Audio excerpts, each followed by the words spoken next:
আসসালামু আলাইকুম, কেমন আছেন সবাই? আজকে বানাবো আমার খুবই পছন্দের ফুলঝুরি পিঠা। তো এই পিঠা বানানোর জন্য আমি প্রথমেই 1 কাপ পরিমাণে ময়দা নিয়ে নিয়েছি, 1/2 কাপ পরিমাণে গুঁড়া দুধ আর পরিমাণ মতো লবণ দিয়েছি। তারপর এখানে কিছুটা লিকুইড দুধ অ্যাড করব।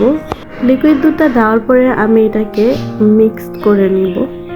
তবে আমাকে অল্প অল্প করে লিকুইড দুধটা দিতে হবে আর মিক্সড করতে হবে। তার কারণ হচ্ছে আপনি যদি একসাথে অনেকগুলো দুধ দিয়ে দেন সেক্ষেত্রে ব্যাটারটা পাতলা হয়ে যেতে পারে। তাই একটু একটু করে দুধ দিয়ে তারপরে মিক্সড করে নিতে হবে। অনেক ভালো করে মিক্স করতে হবে যাতে এই মিশ্রণটার মধ্যে কোনো লাম্প না থাকে। এ পর্যায়ে এখানে আমি একটা ডিম ভেঙে দিব। ডিমটাও খুব ভালো করে মিক্সড করে নিতে হবে।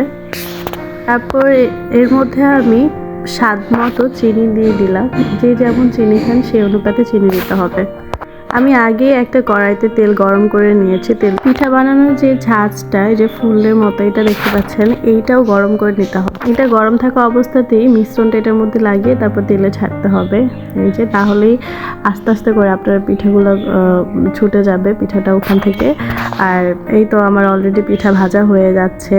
পিঠাগুলো কিন্তু খুব দারুণ। যদি আমি পিঠা অত ভালো বানাতে পারি না, তাও বানিয়ে ফেললাম। তো কেমন হয়েছে বন্ধুরা, অবশ্যই আমাকে জানাবেন। আল্লাহ হাফেজ।